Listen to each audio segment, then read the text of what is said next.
नमस्कार प्रिय दर्शकों, हाजिर हूँ मैं एक नया और एक अद्भुत कार्यक्रम लेकर। जो आज का हमारा कार्यक्रम है वो है शुक्र ग्रह से संबंधित 5 ज्योतिषीय सूत्र। या तो वो सूत्र आपने कहीं सुने होंगे, अगर नहीं सुने हैं तो मैं आज आपको बताने वाला हूँ। वो बिल्कुल ही अनोखे और अद्भुत और अनमोल ज्योतिषीय सूत्र हैं जो सजाए हुए हैं और जो घटित जीवन काल में होंगे ही होंगे। जैसा मैं आपको बताऊंगा वैसा ही आपके साथ होने वाला है। अपनी कुंडली खोल लीजिए, बैठ जाइए कुंडली खोल के और देखिएगा क्या आपकी कुंडली में भी इन्हीं में से कोई सूत्र लागू होता है जो मैं आपको बताने वाला हूँ। अगर आपको हमारा कार्यक्रम पसंद आता है तो आप हमारे कार्यक्रम को अच्छे से देखें और उसके बाद चैनल को सब्सक्राइब करें और वीडियो को लाइक करें और बेल नोटिफिकेशन आइकन को भी दबाना ना भूलें। और किन्हीं 2 सवालों का जवाब आज मैं फिर से लेके आप सबके सामने आया हूं। किन्हीं 2 सवालों का जवाब आज 2 जातकों की जिज्ञासा को मैं आज फिर से शांत करूंगा और उनके सवालों के जवाब अपने ज्ञान और अपने सामर्थ्य के अनुसार दूंगा।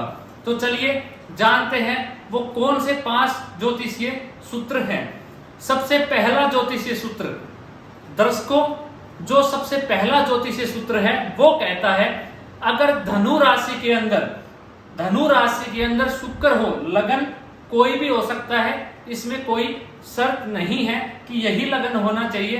कोई भी 1 से 12 तक कोई भी लगन हो, बस सूत्र को याद रखना है। धनु राशि में शुक्र हो तो जो ऐसा शुक्र है, ऐसा जातक काफी धनवान देखा जाता है। ऐसे जातक के पास खूब पैसे होते हैं, ऐसा जातक खूब ज्ञानी होता है, उसके पास ज्ञान खूब होता है। लेकिन ऐसे जातक के साथ जो दोस्त होते हैं वो अच्छे दोस्त नहीं देखे जाते।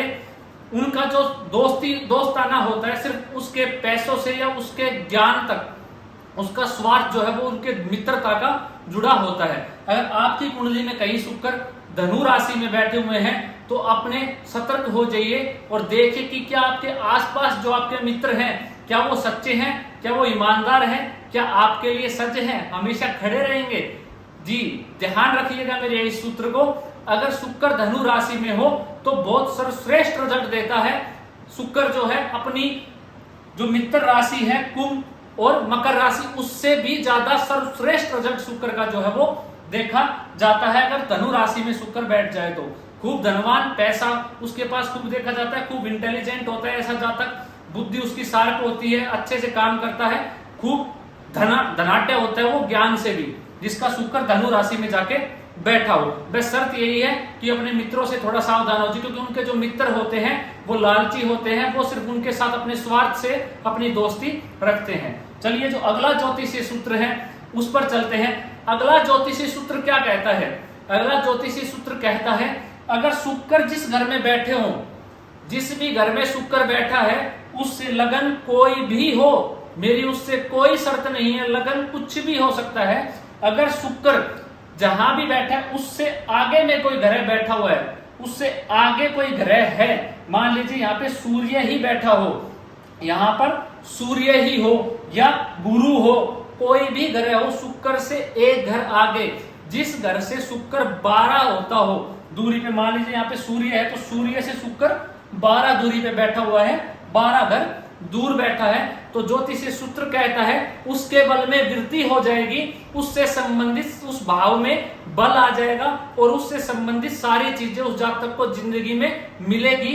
जो भाव का स्वामी जो बना हुआ है, जैसे मान लेते हैं यहाँ पे गुरु ही ग्रह बैठा है, सूर्य ले लो, गुरु, मंगल, जो आपकी मर्जी हो वो ग्रह यहाँ पे ले लो, उस ग्रह से शुक्र 12 घर दूर बैठा हुआ है, तो जहां शुक्र बैठता है उससे आगे वाले घर के अंदर शुक्र वृद्धि कर देता है। और ऐसे जातक को जिस भी घर का शुक्र जिससे 12 घर दूर जाके बैठा है उस घर से संबंधित सब सुख सुविधाएं ऐसे जातक को मिलती है, उस भाव में बल आ जाता है। चलिए जो तीसरा ज्योतिषीय सूत्र है उसको जान लेते हैं। जो तीसरा ज्योतिषीय सूत्र है वो कहता है अगर कुंडली में 5वें घर के अंदर, ये सूत्र है ये सिर्फ जातक के ऊपर लागू होगा, जातिका पे नहीं होगा, सिर्फ लड़के की कुंडली में देखा जाएगा, लड़की की कुंडली में नहीं होगा। जो कहता है जो 5वें घर में अगर शुक्र आके बैठ जाए, 5वें घर में किसी जातक की कुंडली में शुक्र आके बैठ जाए और उसके ऊपर चंद्रमा की गुरु की, या बुध तो शुक्र के साथ ही होता है, चंद्रमा या आसपास ही होता है बुध ग्रह शुक्र के, तो चंद्रमा गुरु या किसी भी शुभ ग्रह की दृष्टि कहीं से भी शुक्र के ऊपर आके पड़ जाए तो ऐसे जातक की लव मैरिज होती है। क्यों? क्योंकि सप्तम भाव का कारक, इस पे मत जाइए लगन के ऊपर, क्योंकि सप्तम भाव का जो कारक है वो शुक्र होता है लड़के की कुंडली में, और वो पंचम भाव में जाके बैठ जाता है, और पंचम के स्वामी का साथ युति बना ले तो 100% होनी है। लेकिन मैंने देखा है अपने जीवन काल के अंदर, अगर पंचम भाव में जिस जातक का शुक्र होता है उसके ऊपर शुभ ग्रह की दृष्टि पड़ जाती है तो ऐसे जातक की लव मैरिज देखी जाती है। चलिए अगले सूत्र की ओर बढ़ते हैं। अगला ज्योतिषीय सूत्र कहता है अगर कुंभ राशि में जाके शुक्र बैठ जाए, ये हमारा चौथा शुक्र से संबंधित ज्योतिषीय सूत्र है, कहता है अगर कुंभ राशि में जाके शुक्र बैठ जाए तो ऐसा जातक विवाह के पश्चात, ऐसा जो जातक होता है विवाह के पश्चात अपनी पत्नी के कहने से चलता है, अपने पत्नी के कहने से ही पैसे इन्वेस्ट करता है, जो कुछ भी उसको प्रॉपर्टी खरीदनी होती है, कुछ भी करना होता है तो अपने पत्नी के कहने पे ही वो सारे कार्य करता है। इसको हमारे हिंदू शास्त्र में कहा जाता है, जो ऐसा जातक होता है उसको मूलतः कहा गया है जोरू का गुलाम। तो जो 11वें घर में अगर जो 11 नंबर लिखा है शुक्र कुंभ राशि में जाके बैठ जाए तो ऐसा जातक विवाह के पश्चात अपने पत्नी का कहा ही सुनता है, उसके अनुसार ही कार्य करता है। चलिए जो हमारा लास्ट ज्योतिषीय सूत्र है, वीडियो को ज्यादा लंबा ना करते हुए, जो हमारा लास्ट ज्योतिषीय सूत्र है वो कहता है अगर कुंभ 12वें घर के अंदर कोई भी लगन हो, 12वें घर के अंदर जाके शुक्र बैठ जाए तो ऐसे जातक को सब भौतिक सुखों की प्राप्ति करवा देता है। बस ऐसे जातक को अपने चरित्र के ऊपर कंट्रोल रखना होता है, अपने चरित्र को खराब नहीं होने देना होता है।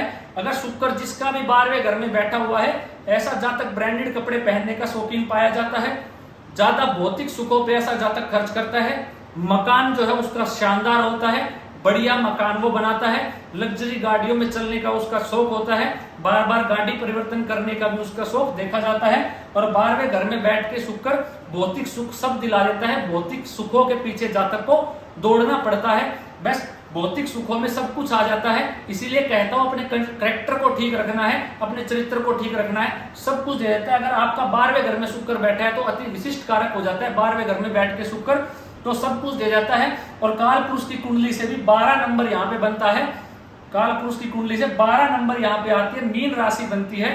तो सीधी सी बात है 12वें घर में जाते ही शुक्र अपने अति विशिष्ट कारक रूप में आ जाता है और सब कुछ शुक्र से संबंधित हर सुख सुविधा हर कुछ देना शुरू कर देता है।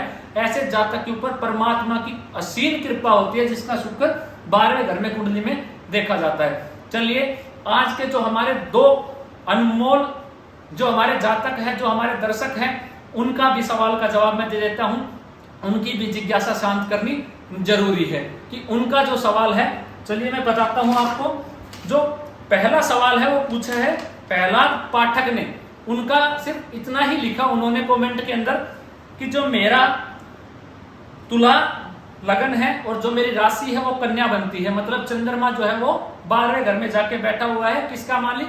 कर्म भाव का मालिक, हमारा जो हमारी आय का मालिक होता है, जो हमारे कर्म, जो हमारा 10वां घर है कर्म का भाव का मालिक, वो जाके 12वें घर में बैठा हुआ है।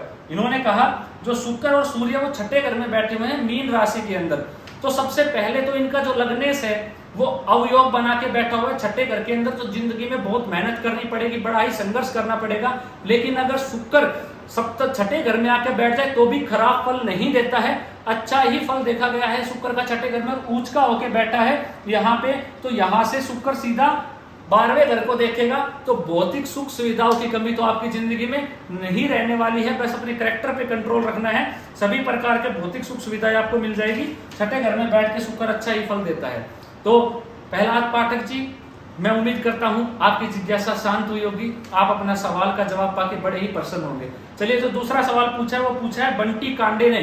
उनका कहना है कर्क लगन है, लगन में ही बुध बैठा हुआ है 29 डिग्री पे, जो सूर्य है, गुरु है, शुक्र धन भाव में बैठे हुए हैं।